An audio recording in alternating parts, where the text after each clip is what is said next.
BJP प्रदेश अध्यक्ष जो हैं वो संजय सरावगी को नियुक्त किया गया है, वो पदभार संभाल रहे हैं और वो वैश्य समुदाय से आते हैं। तो ऐसे में प्रदेश अध्यक्ष के तौर पर संजय सरावगी कितने ज़्यादा बीजेपी के लिए कितने रेलेवेंट हो जाते हैं? क्या इससे संगठनात्मक रूप से मतलब बीजेपी को मजबूती मिलेगी बिहार में, या जाति फैक्टर देखा गया है? देखिए मैत्री, मुझे लगता है कि बीजेपी बिहार में अब अपने संगठन पर ज़्यादा फोकस कर रही है, और ख़ास तौर पर अगर आप प्रदेश अध्यक्ष की बात करें तो प्रदेश अध्यक्ष को लेकर के बीजेपी ये देख रही है कि किसकी सांगठनिक क्षमता बेहतर है, उसको वहाँ पर बिठाया जाए। जहाँ तक संजय सरावगी का सवाल है तो उनके दादा लक्ष्मणगढ़ राजस्थान से आए थे, और कहा यह जाता है कि वो मारवाड़ी हैं। चूँकि राजस्थान से आए थे और राजस्थान से आने के बाद उन्होंने तेल का व्यवसाय शुरू किया और फिर वो बिहार में ही रच बस गए। ये 1940 की घटना है। संजय सरावगी की जो प्राइमरी स्कूल की पढ़ाई वो खगड़िया में हुई, फिर वो दरभंगा पहुँचे और उसके बाद उनकी पढ़ाई होती रही। जहाँ तक संजय सरावगी का सवाल है तो आप ये जान लीजिए कि दरभंगा में बहुत ही लोकप्रिय चेहरा है, और उन्होंने जिस तरीके से काम किया है आप इसी बात को समझ सकते हैं कि 2005 में 2 चुनाव हुआ था, दोनों चुनाव जीते, 2010 में जीते, 2015 में जीते, 20 में जीते और 25 में जीते। तो आप समझ सकते हैं कि किस तरह की लोकप्रियता संजय सरावगी की है। 2015 में चुनाव जीतना आसान काम नहीं था, क्योंकि आपको मालूम है कि किस तरीके से जेडीयू और आरजेडी का कॉम्बिनेशन था, अलायंस था, और बीजेपी 50 के आसपास सीटों पर सिमट गई थी। संजय सरावगी जीते थे। अब संजय सरावगी के बारे में था कि इस बार उनको क्यों नहीं मंत्री बनाया गया, तो शायद पार्टी ने पहले से ही प्लान कर रखा था कि अब बीजेपी के हार्डकोर किसी व्यक्ति को संगठन का पद दिया जाएगा।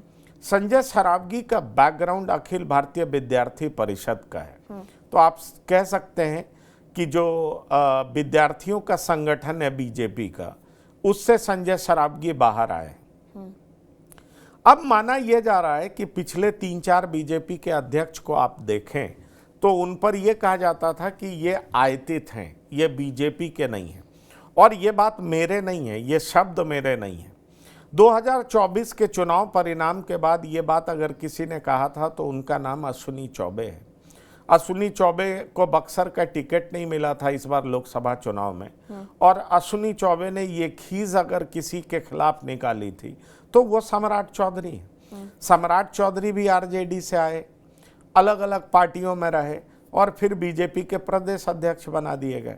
उसके बाद दिलीप जायसवाल कांग्रेस से आए, बीजेपी के प्रदेश अध्यक्ष बना दिए गए। उससे पहले संजय जायसवाल आए, वो आरजेडी से आए, वो भी बीजेपी के प्रदेश अध्यक्ष बना दिए गए।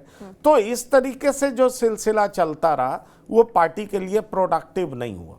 पार्टी ये जरूर मानती है कि नेता के तौर पर हम सम्राट चौधरी को प्रोजेक्ट कर सकते हैं, क्योंकि सम्राट चौधरी कुशवाहा समाज से आते हैं और यादव के बाद अगर किसी की संख्या सबसे ज़्यादा है तो कुशवाहा समाज की है, इसलिए बीजेपी को उनमें नेता दिखाई पड़ता और बीजेपी बार बार उनको आगे बढ़ाने में जुटी हुई दिखाई पड़ती है।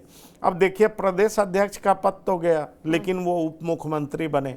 उप मुख्यमंत्री 2 बने तो नंबर 1 का ओहदा उनको दिया गया। तो ऐसे में सवाल उठता है कि सम्राट चौधरी सरकार में बीजेपी के महत्वपूर्ण चेहरे हैं, लेकिन संगठन में बीजेपी को कैसा व्यक्ति चाहिए, ये बीजेपी ने बहुत गंभीर मंत्रणा के बाद संजय सरावगी को ढूंढा। संजय सरावगी आज जब दरभंगा से चले पटना पहुंचे, बेली रोड पहुंचे, उन्होंने अंबेडकर जी की मूर्ति पर माल्यार्पण किया, पुष्प अर्पित किया, और उसके बाद जब अपने पार्टी दफ्तर तक पहुंचते हैं तो घंटों महिलाएं इंतजार कर रही थी, हजारों हजार कार्यकर्ता सड़क पर इंतजार कर रहे थे, फूलों की बरसात हो रही थी। ऐसा लग रहा था कि एक बड़े महत्वपूर्ण व्यक्ति को अध्यक्ष पद पर बिठाया गया है। बीजेपी जैसी संगठन वाली पार्टी में अगर कोई अध्यक्ष बनता है, वो भी पार्टी का अध्यक्ष बनता है, तो उसको बहुत इंपॉर्टेंट माना जाता है। आप देख लीजिए, नितिन नवीन को लेकर के बहुत तरह की बात हो रही है, लेकिन नितिन नवीन पार्टी दफ्तर, दिल्ली के पार्टी दफ्तर पहुंचने में थोड़ा विलंब हुए और आपने देखा होगा कि किस तरीके से अमित शाह जैसे कद्दावर नेता हाथ पे हाथ रखे हुए बेताबी से उनका इंतजार कर रहे थे, बेसब्री से उनका इंतजार कर रहे थे। तो अध्यक्ष पद की गरिमा बीजेपी में रही है, और चाहे वो प्रदेश का अध्यक्ष हो, चाहे आप राष्ट्रीय अध्यक्ष देख लें, उनको लेकर के जिस तरीके से स्वागत किया गया है, जिस तरीके से चर्चा हो रही है, तो आप समझ सकते हैं कि किस तरीके से ये महत्वपूर्ण पद है। अब बड़ा सवाल ये उठता है कि संजय सरावगी को आगे करके पार्टी क्या साधना चाहती है। इस बात को समझना बहुत जरूरी है। देखिए, पार्टी इस चीज को साधना चाहती है कि भाई अति पिछड़ा एक बड़ा वोट बैंक है और उसमें वैश्य, बनिया बड़े महत्वपूर्ण आप कह सकते हैं हिस्सेदार हैं।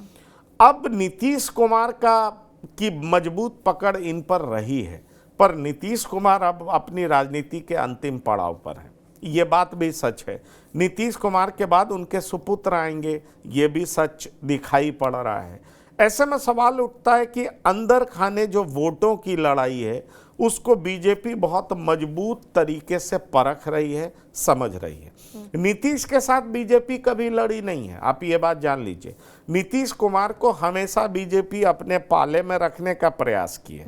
बीजेपी जानती है कि इनसे लड़ना मतलब मुंह की खाना है, खुद का नुकसान करना है। 2015 में एक कोशिश जरूर हुई, लेकिन 2015 में बीजेपी को मुंह की खानी पड़ी, पर वो प्रयास अलग होने का नीतीश कुमार का था, बीजेपी का नहीं था। इस बात को आप जान लीजिए। अब बीजेपी को यह बात समझ में आ रही है कि नीतीश कुमार जब मार्जिनलाइज होंगे, वो अपने वृद्धावस्था में पहुंच चुके हैं, बहुत तो वो 30 तक चल जाएं, 29 तक चल जाएं, 28 तक चल जाएं, लेकिन उसके बाद उनके वोट बैंक पर किसका कब्जा होगा? दरअसल जो अति पिछड़े का वोट बैंक है, वैश्य बनिया का वोट बैंक है, जो एंटी यादव गोलबंद होता है, उस वोट बैंक पर बीजेपी मजबूत पकड़ बनाना चाहती है। वो अब किसी और नेता के साथ शेयर करना नहीं चाहती है।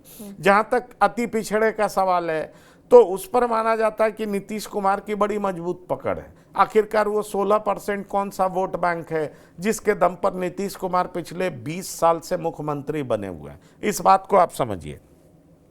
इसलिए मैं कहना चाह रहा हूं कि 2005 से 25 नीतीश के आड़ में बीजेपी सरकार चलाती रही है, उनके साथ मिलकर के बिहार में सरकार चलाती रही है, लेकिन अब तो बीजेपी ड्राइविंग सीट पर बैठना चाहेगी ना, और ड्राइविंग सीट पर बैठने के लिए वोट बैंक की दरकार है या नहीं है, इस बात को आप समझ लीजिए। तो ओबीसी के तौर पर सम्राट चौधरी, भाई फॉरवर्ड के नेता के तौर पर विजय सिन्हा, और आप देख लीजिए जो प्रदेश अध्यक्ष कौन हो, तो संजय सरावगी। संजय सरावगी को बनाने का दो मतलब है। एक मतलब बहुत साफ है कि वो मारवाड़ी हैं, वैश्य बनिया समाज से आते हैं, और दूसरी बड़ी बात यह है कि अति पिछड़े को कैसे गोलबंद करना है, एक मैसेज देना है।